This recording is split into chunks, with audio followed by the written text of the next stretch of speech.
Bonjour, je suis Ronan Lehy de ProBayes, je suis avec Augustin Cattignol de l'INRED. Bonjour à tous. Nous allons vous présenter notre projet d'optimisation d'un procédé industriel avec l'intelligence artificielle. Pour commencer, présentation de nos entreprises. Oui, Ronan, quelques mots sur l'INRED pour démarrer. L'INRED est un leader mondial dans la conception et la fabrication de détecteurs infrarouges. L'entreprise fait partie des groupes Thales et Safran à 50-50. Nous avons produit et livré à nos clients 1 million de détecteurs depuis 1986, date de la création de la société, dont 80% dédiés à l'export. J'insisterai aussi sur ce chiffre de 15%, 15% du chiffre d'affaires qui est consacré à la R&D, ce qui permet chaque année de déposer de nombreux brevets. Recherche que nous effectuons avec des partenaires comme le COALETI, l'ONERA et le 35 Lab. Vous voyez ici des exemples de détecteurs infrarouges, ici un détecteur non refroidi et ici un détecteur refroidi, un peu plus volumineux, mais bien plus performant également. L'un comme l'autre sont intégrés dans des systèmes plus complexes, en l'occurrence ici une caméra. Les missions de l'INRED, à la fois protéger et préserver. Voici nos marchés. On retrouve en premier lieu le marché de la défense, le marché du spatial, de l'aérospatial, et puis enfin le marché industriel au sens large. On a ici un exemple d'application de thermographie des bâtiments, de sorte de vérifier la bonne isolation de bâtiments, et puis juste en dessous une application automobile pour l'automobile d'aujourd'hui, mais peut-être encore plus pour l'automobile de demain, avec le véhicule autonome qui est équipé de tout un tas de détecteurs, dont des détecteurs infrarouges qui apportent une information complémentaire des autres détecteurs. Et puis pour terminer, je mentionnerai une application d'actualité. Certains de nos détecteurs sont intégrés dans des caméras thermiques dont le but est de mesurer la température corporelle. Donc on est ici pleinement dans notre mission de protection et en l'occurrence de protection des vies humaines. Quelques mots sur ProBayes. Nous sommes une société de services, de conseil, de formation autour de la science des données, issue d'un SMH de l'INRIA et du CNRS en 2003. Aujourd'hui, une soixantaine de personnes, une majorité de docteurs, situés à Grenoble et également à Paris. Nous travaillons, merci Augustin, je vais, nous travaillons sur des segments scientifiques comme la vision par ordinateur, où nous faisons de l'intelligence et de la perception pour les véhicules autonomes. Nous travaillons en recherche opérationnelle, optimisation, pour faire de l'optimisation de réseaux logistiques ou pour faire du routage de navires, par exemple. Nous travaillons en traitement automatique des langues, avec un produit de chatbot, avec des projets de fouille de texte. Et puis, nous travaillons sur toute une variété de projets de data science, de machine learning, euh, comme par exemple dans l'industrie 4.0 et pour le projet dont nous allons vous parler aujourd'hui. Donc c'est le moment d'en dire un peu plus sur le contexte spécifique. Tout à fait, merci Ronan. Donc le contexte, c'est ici un contexte industriel et en l'occurrence, il s'agit d'un procédé de fabrication. Il s'agit chez nous du procédé le plus en amont de la fabrication des détecteurs, c'est-à-dire que c'est un procédé qui est tout à fait stratégique. Il concerne l'élaboration de matières à partir d'un traitement thermique. Cette matière, c'est du CdZnTe pour cadmium, zinc et tellure. C'est un procédé qui est très complexe, difficile à modéliser physiquement, difficile à monitorer car nous sommes en milieu plutôt hostile à la fois en termes de chimie et de température très élevée. Et enfin, c'est un procédé qui est très long, qui dure plusieurs semaines. Ce procédé connaît ou connaissait des rendements plutôt faibles, d'où pour nous un enjeu important, financier bien sûr, aussi capacitaire, puisqu'on a besoin de produire cette matière. Donc c'est naturellement que nous avons eu cet objectif d'augmenter le rendement de ce procédé, de sorte de réduire le temps de cycle de fabrication de cette matière. Nous voyons ici une illustration de l'enceinte dans laquelle se déroule cette transformation, cette élaboration de matière. Tout se passe dans une ampoule dans laquelle nous avons les différents composés chimiques. qui vont subir différents traitements thermiques à différentes températures qui peuvent aller jusqu'à, et même au-delà, 2000 degrés. J'insisterai sur les thermocoupes représentés par ces pastilles rouges qui vont donc acquérir en temps réel la température, et c'est ces thermocoupes qui vont nous donner notre matière première, les données qui vont être ensuite analysées et servir de source à l'algorithme qui va être présenté par la suite. Voici une photo de la matière qui est réalisée, donc un lingot de CD-ZNTE, à partir duquel nous découpons des substrats de section carrée. Alors, lorsque nous avons démarré notre phase de prospection, de réflexion, de discussion, nous avons apporté une certaine rupture dans l'approche. Je m'explique. Pendant un certain nombre d'années, l'objectif a été d'atteindre un rendement idéalement de 100%, c'est un objectif, en utilisant un moyen d'optimisation des consignes, c'est-à-dire de la recette, ce qu'on appelle la recette du procédé, c'est-à-dire finalement les réglages du procédé, de l'équipement, des fours qui assurent ce traitement thermique. Et nous avons changé d'approche. L'objectif est toujours le même, atteindre un rendement idéalement de 100%, mais l'approche qui est utilisée va tenter de capitaliser sur tout l'apport des techniques prédictives que nous permet l'intelligence artificielle. Et le principe, c'est le suivant. L'idée, c'est de prédire en temps réel la probabilité du succès de ce procédé, c'est-à-dire la probabilité de conduire à une matière qui va être exploitable, de sorte d'arrêter ce procédé et le relancer si jamais cette probabilité était faible.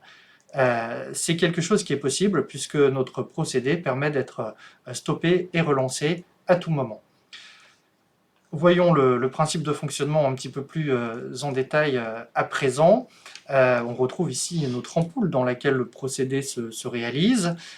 Ici, une fresque chronologique des différentes phases du procédé avec ce diagramme température-temps.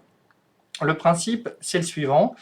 Après une phase jugée critique par les métiers experts du procédé, on va analyser l'ensemble des données acquises jusqu'à ce temps-là, et moyennant un modèle de prédiction, on va lancer une analyse prédictive pour estimer cette probabilité de succès. Si cette probabilité est jugée faible, plutôt que de perdre des semaines dans la suite du procédé, nous allons rejouer cette phase critique jusqu'à avoir cette fois le feu vert de l'analyse prédictive, c'est-à-dire estimer que la probabilité de succès est élevée, et cette fois dérouler le procédé jusqu'au bout, et si l'algorithme marche bien, on s'attend à avoir un succès, c'est-à-dire une matière exploitable. Pour terminer, j'insisterai sur la nature des données. On peut avoir l'impression ici que les données sont assez simples, avec des phases bien marquées, des pentes bien nettes, des plateaux bien lisses.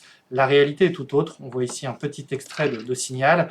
On voit qu'on a vraiment du signal analogique, d'une série temporelle en l'occurrence, avec des plateaux qui ne sont pas tout à fait plats, du bruit basse fréquence et haute fréquence. Et c'est toutes ces données qu'il va falloir exploiter avec finesse pour construire cet algorithme, et c'est ce que va nous présenter Ronan plus en détail. Alors, je vais vous dire quelques mots des données, des indicateurs que nous avons construits sur la base de ces données, avant de vous montrer le modèle, ses performances et la façon dont nous l'avons mis en production de manière industrielle. Alors, nos données sont constituées de la manière suivante. Nous avons pu exploiter 120 échantillons qui ont été collectés sur 8 équipements. Chacun de ces échantillons est associé à une classe, donc exploitable ou non exploitable. Chaque échantillon, c'est une séquence temporelle de 300 heures avec 2 points par minute. Et chaque point consiste en 115 mesures, donc qui vont regrouper à la fois des consignes placées par les opérateurs par exemple, et puis des mesures physiques de type température, comme on a parlé Augustin, des puissances, etc. La recette et le procédé, comme vous l'avez vu, est en plusieurs phases, et donc c'est le premier travail que nous avons fait pour exploiter ces données, c'est d'aller chercher à exploiter les caractéristiques de chaque phase, et pour faire ça, d'identifier les différentes phases du procédé de manière automatique. Alors la première approche que nous avons déployée était une approche complètement automatique, avec un recalage des profils pour pouvoir les aligner sur des profils de phase standards et identifier les phases. avec des méthodes de type Dynamic Time Warping. C'est une approche qui marche en partie, mais qui a des petits soucis à cause de la grande dynamique du signal. Quand on regarde en particulier les données de température, on a par moment des variations de température sur des plages faibles, et par d'autres moments des variations de température sur des plages très grandes, et ça pose problème pour les algorithmes d'alignement complètement automatiques. Nous sommes donc tournés vers une approche mixte où on va laisser l'opérateur annoter quelques points, vraiment une poignée, sur le signal, qui ne sont pas un problème pour annoter pour lui, ce qui va permettre de complémenter la segmentation automatique et d'obtenir une segmentation qui est fiable. Sur cette base, phase par phase, nous sommes allés travailler pour calculer des indicateurs caractéristiques du procédé. Alors, dans un premier temps, des indicateurs génériques, statistiques, de type moyenne, écart, type, des pentes, des profils fréquentiels avec des transformés de Fourier. Et puis, assez rapidement, on a dû se tourner vers des choses qui essayaient d'exploiter au mieux l'expertise métier. Donc, en particulier, il y a des phases où l'opérateur pilote des profils de température. Donc, nous avons cherché à caractériser le pilotage de ces phases. Deuxième exemple, vous avez en bas à droite un graphique qui illustre une classe de profils sur une petite partie du procédé. Et nous avons déployé des algorithmes de clustering, de partitionnement, associés aux techniques d'alignement de séquences Dynamic Time Warping, pour pouvoir aller isoler différentes classes dans la façon dont le procédé se conduit. Cette approche nous a semblé prometteuse et nous l'avons poussée plus loin. En particulier, un exemple sur cette zone du procédé, nous avons mis les experts métiers dans la boucle de ce clustering. Les experts ont identifié trois catégories de profils sur cette portion du procédé. Une analyse statistique a montré que le type de profil était fortement corrélé à la cible de classification qui nous intéresse, à savoir exploitable, non exploitable. Donc nous avons déployé un modèle intermédiaire de classification basé sur un modèle de Markov caché, HMM, pour identifier de manière automatique le type de profil auquel on a affaire. Sur cette base, nous avons pu construire un classifieur complet. Donc l'objectif, c'est de faire de la classification binaire pour savoir sur un échantillon s'il est exploitable ou non exploitable.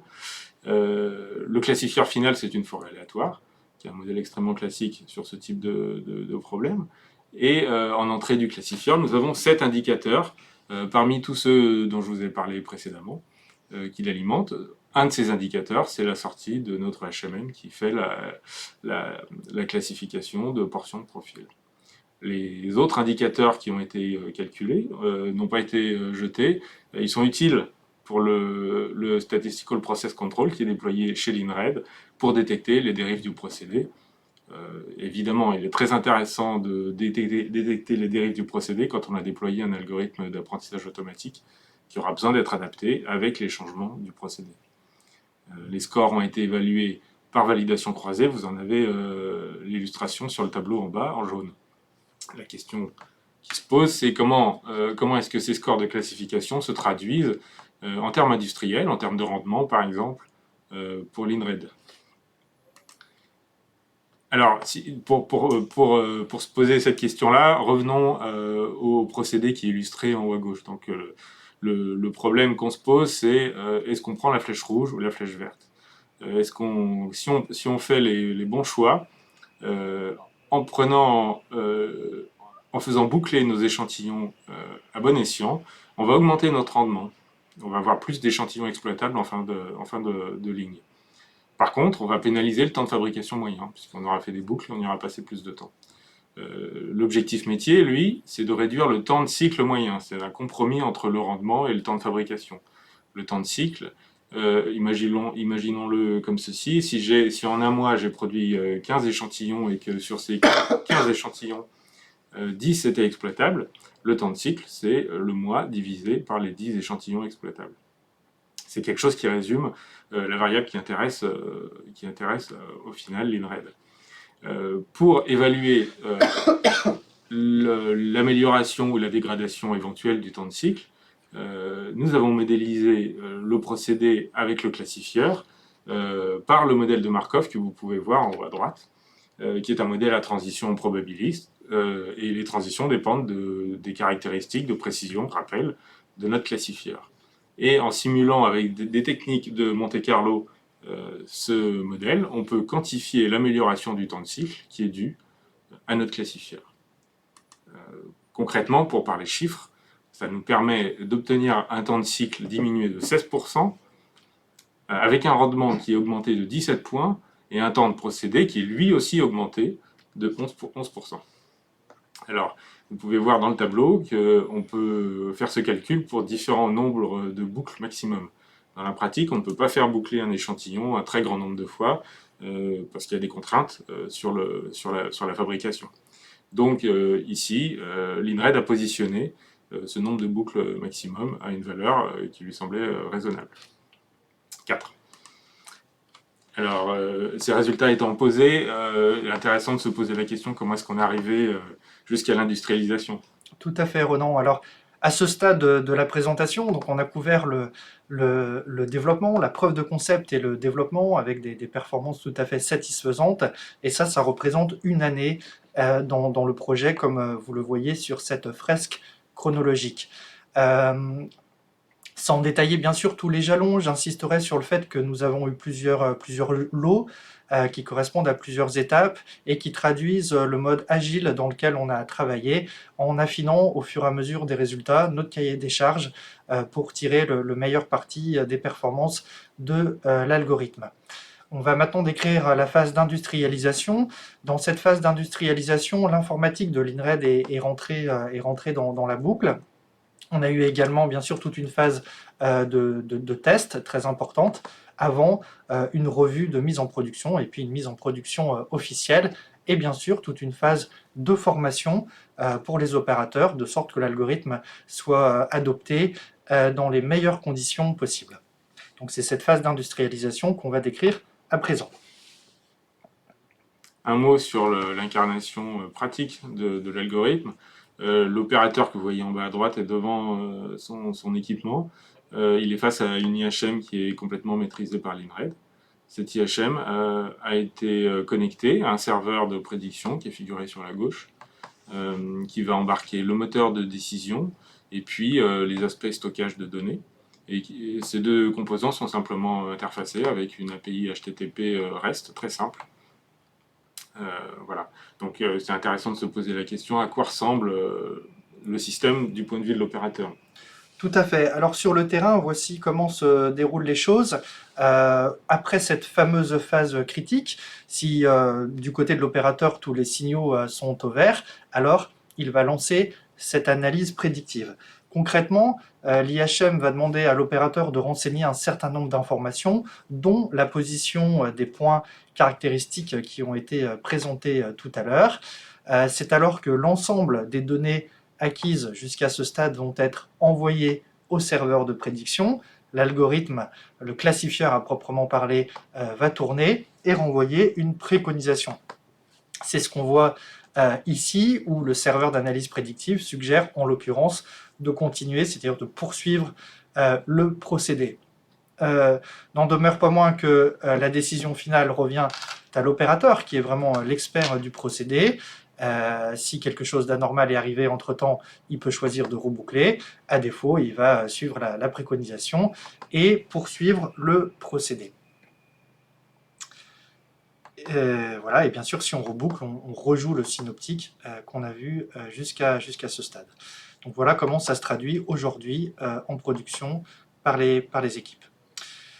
Voilà, nous arrivons voilà, sur une des dernières planches. On a souhaité avec Ronan vous partager le retour d'expérience que nous avons fait sur ce projet qui était partagé entre les équipes ProBayes et l'INRED avec les éléments qui nous ont aidés dans ce projet et puis peut-être les quelques éléments qui nous ont freinés également.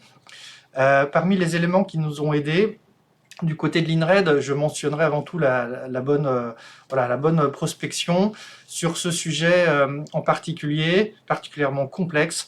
On avait besoin vraiment voilà, d'un acteur qui maîtrise, je dirais, toute la palette, toute la boîte à outils des data science, puisqu'on a des activités de data science qui ont été très variées. Et c'est pour ça que notre choix s'est porté sur ProBayes. Un élément très important, largement partagé, et je crois que c'est pour ça qu'on l'a mis en gras aussi, c'est cette forte synergie qu'il y a eu entre les métiers, c'est-à-dire les experts du procédé de fabrication, les experts de la physique, de la chimie, les équipes informatiques de l'INRED, et bien sûr les data scientists, dans une grande confiance mutuelle qui a d'ailleurs grandi au fur et à mesure du projet. Je laisse la suite à Ronan.